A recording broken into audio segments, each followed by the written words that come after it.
Good evening, Jeopardy fans, and we are live here on hashtag Jeopardy Live Panel presented by thejeopardyfan.com once again. And as always, I am Andy Saunders, and I will be moderating tonight's discussion. I do apologize if we are buffering. Sometimes that happens a little bit, but I think we'll get through the interview okay. So let's get right into the introductions. First up on your screen right now, 7-time Jeopardy champion. Congratulations on your wins, Josh Hill. Hey, what's up? What's up? And as you can see him there as well in the bottom right, along with myself, also Ross Belsome. Thanks for joining us, Ross. Pleasure to be here. Okay, so as always here on hashtag Jeopardy Live Panel, if you happen to have a question or a comment for our panel, you've got a couple of options. There's a YouTube live chat, and there is a hashtag on Twitter, hashtag Jeopardy Live Panel. They both work. So, my question for the both of you, it's one that I usually open with on hashtag Jeopardy Live Panel these days. Most Jeopardy contestants start out as Jeopardy fans, as it were, and most Jeopardy fans have an origin story as to how they became Jeopardy fans in the first place. So, how did you both become Jeopardy fans? I guess we'll start with Josh, because you're on the screen right now. Okay, so I started as a Jeopardy fan at probably age 4 or 5. I don't exactly remember that far back, but I was at my grandma's, and we always watched game shows when I was staying over there during the day, and Jeopardy came on, and I guess I was fascinated with the layout and with the gameplay and the board, and of course the theme music was all really cool. Apparently, I was spelling out Jeopardy at that young age on the screen. I was like writing all on the floor and crayon Jeopardy. It's like, how do you spell Jeopardy at age 4? I'm like, I don't know. Just see the word. It's like, you can spell McDonald's at age 4, but you don't know what letter M is. It's crazy. But that was me. And then growing up, I always watched it and always wanted to be on the show. And I guess it's been 30 some odd years now, and I've tried multiple times. And luckily, I was fortunate to make it on this time. And so thanks to the powers that be that let me on. Nice. And how about you, Ross? So I'm a relatively new convert to Jeopardy. Most of my experience with Jeopardy was pop culture related. Pinky and the Brain had Jeopardy, and I think Dee Dee from Rugrats went on Jeopardy, or version of Jeopardy, Celebrity Jeopardy. I was never Quiz Bowl. High school Quiz Bowl rejected me. So I spent a lot of time on pop culture trivia, and started playing pub trivia very early on when I moved to Houston. I also, when I moved to Houston, had Mondays off, and in Houston, Jeopardy starts playing at 3 o'clock or 3:30 back then in the afternoon. So on Mondays, I would start watching Jeopardy. Started trying to try out on the online audition test. Did horribly the first time, and I've spent the last 6 years just trying to get up to speed on all that is Jeopardy. It took me 6 years to get an audition, and I had my first audition this past December. They called me about a month and a half afterwards, which I believe, Josh, you said that was a lot shorter of a timeline. Month and a half, yeah. I actually had the audition, and then I think 4 days later they called, and I was like, wow, that was fast. Yeah. So maybe it was because it was stalled because of the Hurricane Harvey. It postponed all our audition dates, so maybe that was part of it. Yeah, Josh and I were actually in the same exact audition, same time, same location. Oh, nice. And he was the one in the room that was like, that guy is getting on Jeopardy. I didn't know about me, but I knew he was going to get on. And see, I was saying the same thing about Ross. I thought Ross was going to get on, and I had to go after Ross. I was like, okay, I got to kill it. Yeah, it's interesting because I've mentioned this a couple of times already on the show, but literally in my most recent audition back in November, the two people that I was playing the mock game with, I've already found out that they're actually, both of them are going to be airing before the end of the season. So it's sometimes, and for this along the exact same lines, like I could tell right away I thought for sure both of them were going to be getting the call. So it came as no surprise to find that out. Sometimes you watch some of the audition and you can just tell right away. Yeah. Yeah, that was a nice experience too. Okay, so moving on a little bit to my next question. Obviously, both of you come from a spot where Jeopardy airs a little bit earlier. I know you already mentioned, Ross, that it's 3 o'clock local time there. I think it's like, isn't it like 11 o'clock local time where you are in Little Rock? 11 a.m. Yep. So, what's it like living in a spot where Jeopardy airs so early? And relatedly, how difficult is it to organize a watch party? In Little Rock, it's very difficult because most of the restaurants open at 11. So especially for the second and third one, because you can't really organize second and third until you've had your first. Because then, you're having a watch party on Friday, but you're going on Wednesday. Well, you can't really do that. So it was pretty tough finding a place last minute that would be open and ready and have food already served by 11 o'clock. It was pretty tough. Yeah, my wife and I both had separate watch parties at work in the middle of the day, and then we did another watch party for friends and kind of told them, hey, if you want to watch early, no spoilers, but we're gonna all watch it later in the day, 7 p.m.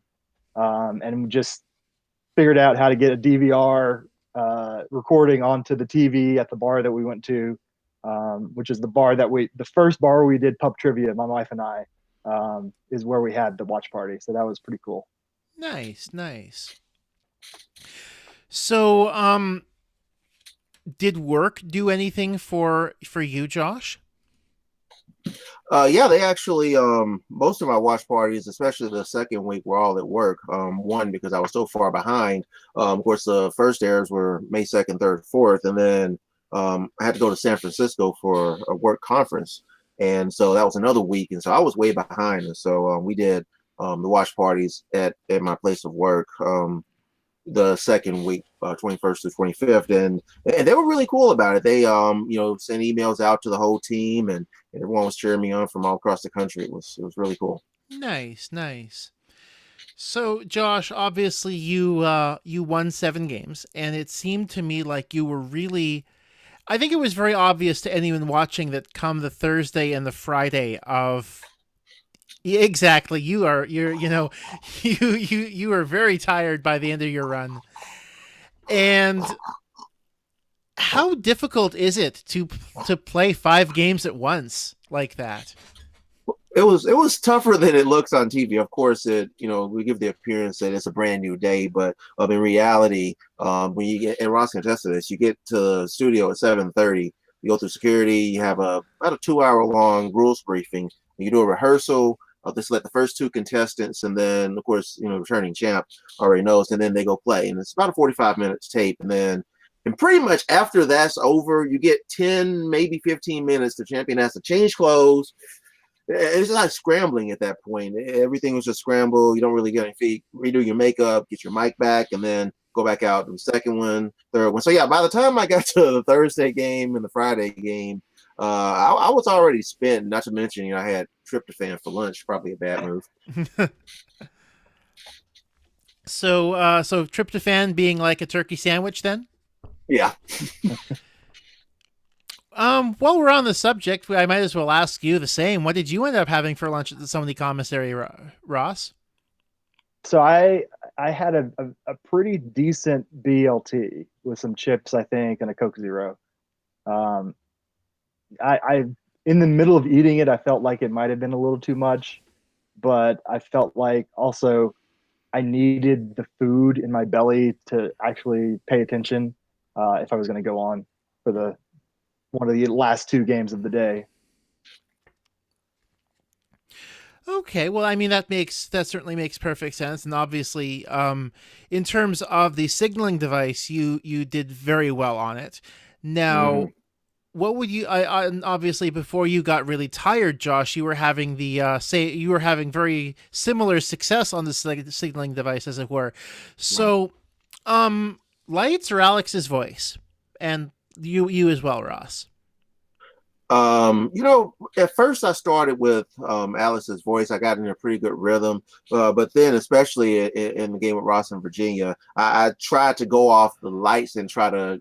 Sorry, I tried to go more off Alice's voice and try to anticipate the light, and I ended up going in early quite a bit. And between that and Ross and Virginia were very fast when I did wait on lights. But it was mostly lights to begin the first couple games, and then I finally got into rhythm and started going off Alex's voice and help. Yeah, I spent most of the time trying to pay attention to Alex's voice. Um, I think that worked out pretty well in the first round. I don't know if it worked out as well in the second round, um, but that might just be well. And I'll say this, Josh, you might have been getting tired, but for that last round, for the last two questions, you needed both of them to stay in the game, and you got both of them. And that really, I think, shows even being tired at the end of 5 games, um, you have the heart of the champion, the eye of the tiger, Thanks. to stick in there. But yeah, definitely, I was looking at the clues on the board, which are 40 or 50 feet away in the little tiny TV screens, and trying to follow along with Alex. I think I had more success following his voice than I was trying to look at the lights and base it off of that. That makes a lot of sense. Now, in terms of strategy, a little bit. Obviously, Ross, in your case, Virginia picked up all 3 daily doubles. Do you wish you'd hunted for them? I've obviously I've had months to think about it. I can't think of one instance where, oh, I should have picked a different clue. Maybe I would have found it. I think the first daily double she got, I switched over to or picked it would be third down, so it'd have been a $600 clue. Within the daily double um, high percentage area, and then she got that one, and then the next one down was the daily double. There's a lot of luck in it. I'm not a subscriber to the jumping around to find it, but I definitely and I definitely I liked Josh's strategy of going across the top of the board to try to figure out some of the categories first. But at the same time, I think you have to kind of counter a strategy with a strategy. You see a lot of people going against people that jump around on the board, and what they do is they just go straight down. And I think that doesn't match strength with strength. At the same time, Josh was going again across the top of the board, which I really wanted to go in there and start doing. But when he started doing that, I was like, well, now I have to start going down the board instead of across, just to counter the strategy that worked so well for Josh in 7 games. Mm-hmm. So, what was the thought process behind going across going across the board? Was it basically the combination of I just want to switch categories as much as I can, and then but I still want the easy clues out of the way first?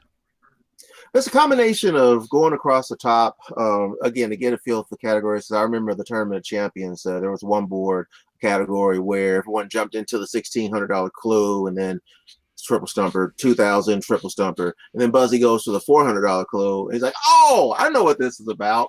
And they told us about that in the briefing, where you want to start. It's okay to jump across, but they really, really want us to go from the top down, and I really want us to get a feel for each category.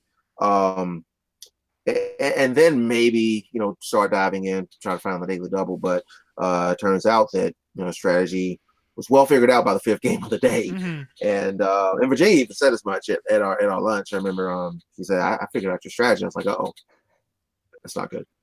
Mm-hmm. Precursor. Yeah, for sure. Now, when the categories came up, I think it was yes, on Wednesday's game, where basically they across the board goes take the category in order.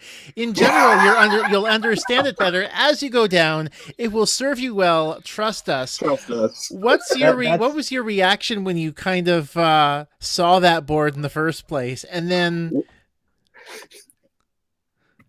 And then what? Sorry. And no, and then obviously you Luke and Tara left 5 clues unseen on that. Yeah, what was it? I think 4,000 and 800 or Yeah, something like something that. It like was that. Yeah. a lot of money left. And so I saw the category. I saw what they were trying to go to because they had talked about it in briefing for 2 hours. Take the category in order. And so I was thinking, stick with the same strategy. And I went take the category in order 200. And then I went in general 200. And I guess I kind of spun it a little bit. And I think Luke got the next question. And then he went to either trust us or As you go down. or something. As you go down. We just kept going across, and it kind of threw off the meaning of the first category. I never would have gotten Peppermill, Miller High Life, Life of the Party, Party of Five. I don't know what the last clue were. We didn't get to them. Yeah. So I was a little disappointed from the audience that whole category didn't go through because I really liked it. I liked the theme of that entire round, just because, like we said, like we're told in the briefing that you should go from the top to the bottom, and then Wednesday of that week they have a series of categories and a theme about that. Yeah, it was very clever, and I hate we kind of spoiled the cleverness of the writers. I feel as though the writers were probably cursing you guys backstage. Yeah, sorry. So, regarding your interviews with Alex, first of all, speaking of Alex, did Alex show up at your audition in Houston? Was that the one he went to? Yep. Yeah. How surprising was it when Alex walked into the room? It took me a second to figure out what was going on because I was way in the front of the room, and he says something. He walks in the back door, and I really didn't know what was going on until people started like clapping and cheering. Yeah, he walks in like, right after we finished our 50 question in-person test, and he says, "Am I too late to take the test?" And then we all turn around.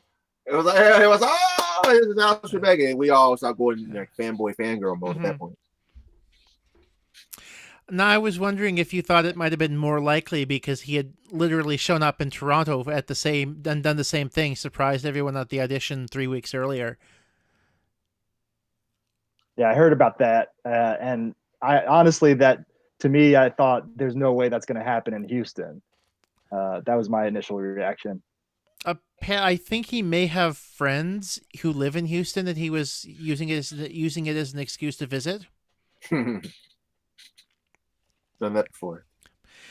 In a couple of comments on the live chat from Sheldon Lewis, you may remember him from the college tournament as somebody who went to RIT, and his first comment is barely knew or second guess, but you definitely managed to say RIT. Well done, and his school was very happy getting to be a clue, and you did them proud. I mostly, I don't know if I've ever said Rochester out loud, but I knew what it was. I just wanted to make sure I enunciated it properly so that I didn't get a neg on that $2,000 clue. So I knew what I was saying. It wasn't really a guess. I knew what I was going for. It sounded wrong coming out of my mouth, I guess. And his second comment, I guess, regarding Wednesday's board, that's not something they really mention, I guess, at least they didn't mention it to the college tournament kids. So they thought, well, he thinks that might have been some sort of a hint that something like that might have been coming. That it might have been. Yeah. So now before coming back around to what I was going to talk about before I asked about Alex Trebek showing up at your interview or your audition, I should say. With regards to the interview, did he talk about what you thought he would talk about on the card? At least in your case, Josh, to start with, and Ross in general. The first one, of course, was what we had talked about, the marathon finishing last place story, and then the second story, and also the third story. So pretty much the first week were right off the card. The second week on the Monday show, he asked me about the pause up gesture, and I wasn't really expecting that one. It's kind of a little sheepish in that answer, but I really do like tigers. That's all I can really say. That and I went to school with a tiger mascot, and so did my wife, and she was in the audience with me. And of course, you can't speak to anyone that's with you. You can't speak to your family members that you can't even look at them. They watch you very closely, and so in a way, it was a gesture to her to let her know, hey, I know you're there, thinking about you. So that was pretty cool, and also other people that are of like mind and Mm-hmm. similar tastes and stuff. But yeah, love you. Glad she was there. What about you, Ross? So I obviously only had one day, but I was a little nervous because I did pick the Halloween question for him to ask me about, my wins at Halloween. But I felt like the other two that were on the card weren't as fun as some of the other things that I wrote down. I don't remember both of them, but one of them was I had a restaurant blog in Waco when I lived there for a few years, and it actually got pretty popular. It was right as Yelp was getting big. At least it was as Yelp was getting big in Waco, Texas. So Okay. I got recognized a couple places, but I didn't want to really talk about that. I really wanted to talk about my Halloween costume, Mm-hmm. so I was happy that he picked that one. Nice. Yeah. That sounded like a really good story. Anyway. A comment from Matt Carberry going, if you'd said Rochester Institute of Technology, it might have been a problem. Now, was it, I mean, it kind of came out on social media that you were certainly a very highly regarded member of a sub community on the internet. Josh, are you disappointed that you didn't really mention your being a furry more? Not really. I understand that we have to talk about what Alex asked us about, and Mm-hmm. just kind of went with that. And I will say that there's a lot of personality changes in myself from a confidence perspective that being in the fandom has really helped with. And I've a lot of people that have been following and supporting me there, and I really appreciate their support, and not just now but throughout the years. It's been really cool. Very that sounds really really good, and I mean I personally also have some friends who are in the fandom as well, and I've definitely noticed a an increase in their self esteem actually since they've joined as well. So that's I've really noticed that it's been a good thing for a lot of people for sure. For the best social network of friends around. Hmm. So, how different is it for the both of you watching Jeopardy now compared to when you taped back a few months ago? So I did not really watch Jeopardy from the time that I taped to the lead up. I actually started watching again when Josh came on because I wanted to see how things led up to my episode. And now that my episode has aired, and I'm interested in. I saw today. I didn't watch the episode, but I saw today how Virginia did. Mm-hmm. I'm interested to see what happens subsequent to when I was on. It kind of felt weird knowing where things were going to a certain extent, and just like it was all ancient history almost. But now that everything after me is new, I'm very excited to watch it, and I'm also very excited to see Josh when he goes to the Tournament of Champions. Woo! I saw one Twitter comment from you, Josh, being like, "I'm not counting my chickens before they hatch about the Nope. TOC," but it would certainly be unprecedented for you not to receive an invitation. But still, I won't let you. I Amen. it's okay not to count your chickens. So how But different? you're saying they're probably going to hatch, is what you're saying. Oh, probably. Probably. Okay. But how different? How different is it for you watching Jeopardy now compared to before? And now, I'm just curious: was Rob Werman's run before or after you taped, or in the middle? Rob's run What were the dates of Rob's run? Sometime I remember that his run was happening while I was in vacation in Ottawa for a week, which came in the middle of February. Yeah, I remember now because I was watching Rob and I was sitting there thinking to myself, okay, I'm gonna have to really study this guy when he got to especially three. He got to three, I was like, and throwing up some pretty good scores. I was like, all right, Rob, I'm watching you, I'm watching. And then he got to four, and then he got to five, and then he got to six. I was like, all right, because I had already taped at that point, and so Okay. I was really paying attention to Rob, and now of course we're in circumspect mode or whatever. But yeah, it's definitely changed the way I view Jeopardy. I understand and appreciate what the contestants have to go through, what all of the stage hands, the producers go through and putting on the show, as well as all the edits that go on backstage, and even during the episode. They have to be done to make a 30-minute program that consistently wins Emmys. It's not very easy, and I got to see a lot of that Mm-hmm. firsthand. Nice, nice. Speaking of the TOC, a comment on the live chat from Michael Thomas, and it's to you, Josh. And he says, Josh, you made the African American community proud, sir. And he's looking forward to seeing you again in the TOC. It'd be cool to see you and Gilbert compete against each other if he makes the cut.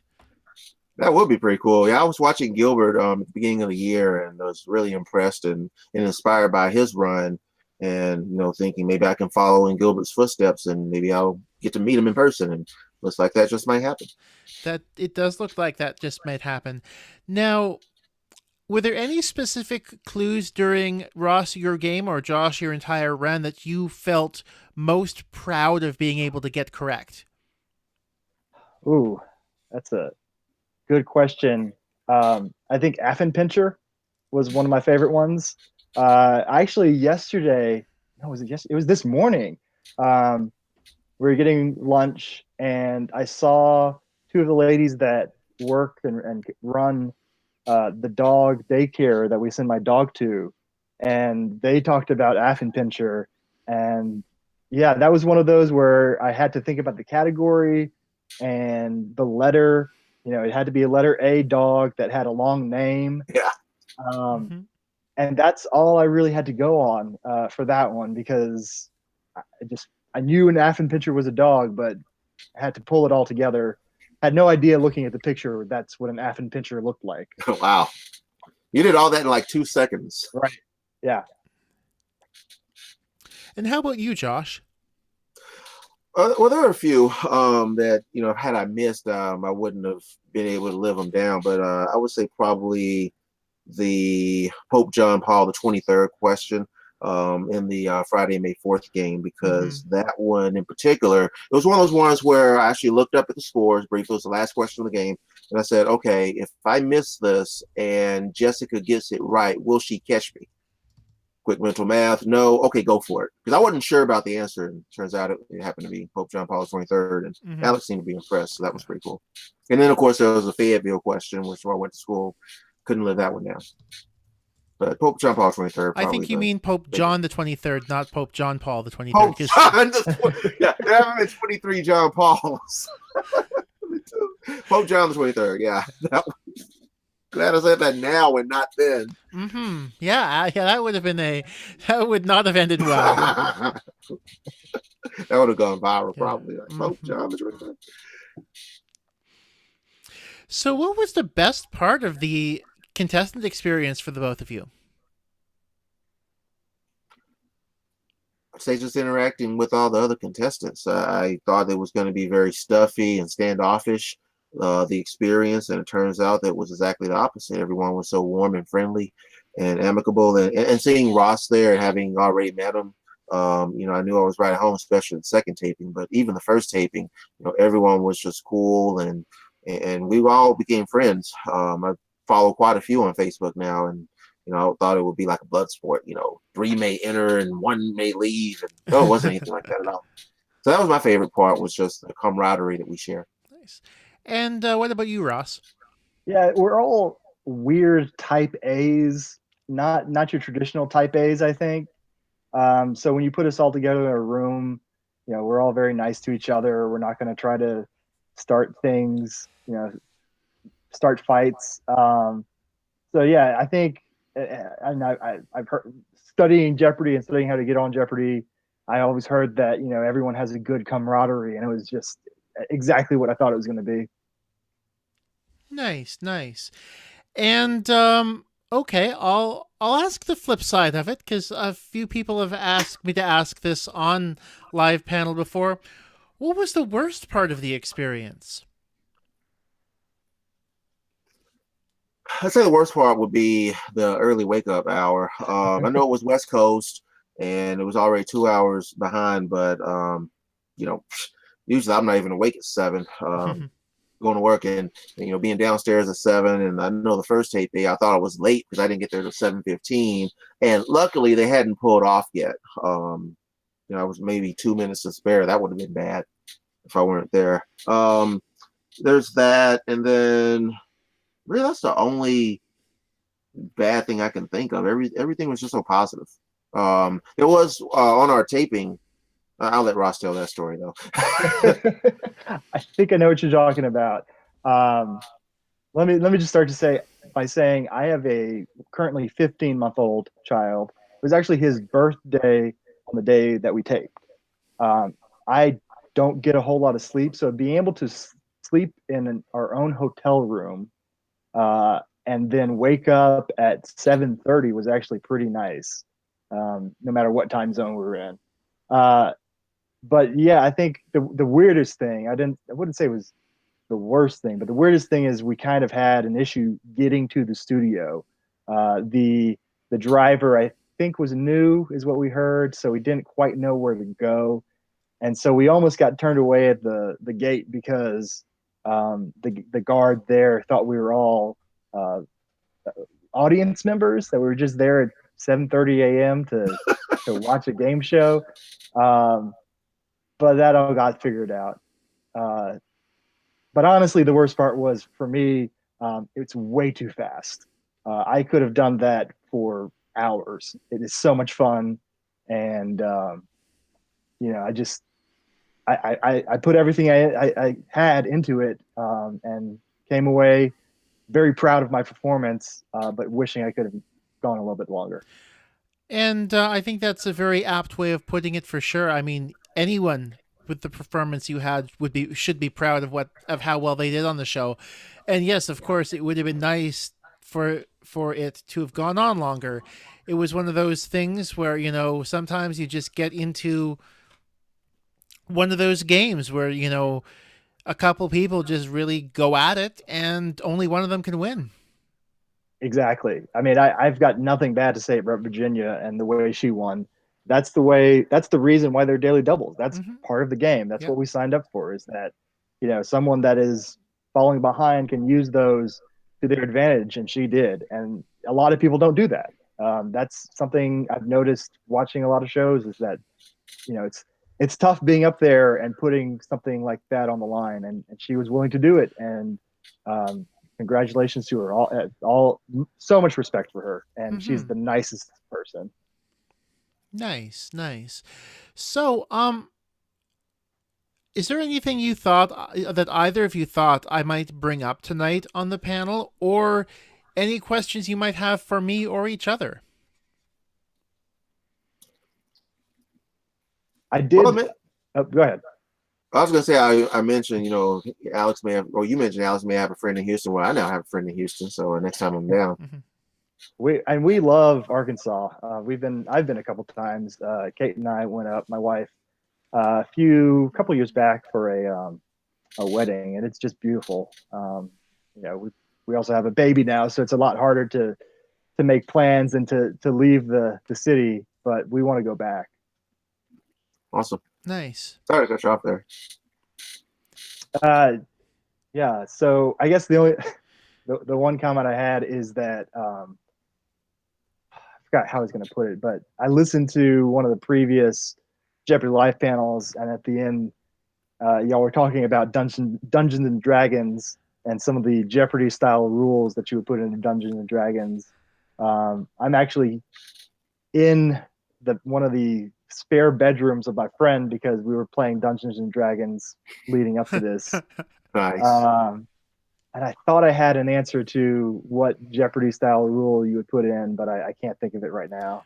Oh, well, if you remember, tweet at me and I'll make sure to retweet it out. All right, I will. Okay. A couple of other things. Matt Carberry pointed out that Rob's run was February 14th through 22nd. Right. That's The second taping was February 6th, so Yeah. okay. Yeah, so obviously, it's you've just gotten home and gotten back from taping. You know how you've done, and you got the chance to kind of keep an eye on what he did, and I'm sure he kept a close eye on what you did too. So, you let me know as much. so yeah. On that note, my card is out of questions. So on that note, thank you both for joining me on Hashtag Jeopardy Live panel this evening. So welcome. Thanks for having Thanks us. for having us. Yep. And also, when that ends up happening, best of luck to you. Hopefully, you do get the invitation, and best of luck to you in the Tournament of Champions. All right. Thanks, Andy. Thanks, Ross. Great seeing you. Great to see you. For Ross and for Josh, I am Andy Saunders. Thank you so much for tuning into this episode of Hashtag Jeopardy Live Panel. I will see you next Monday night at 9:15 p.m. Eastern. Thank you so much. Have a great night.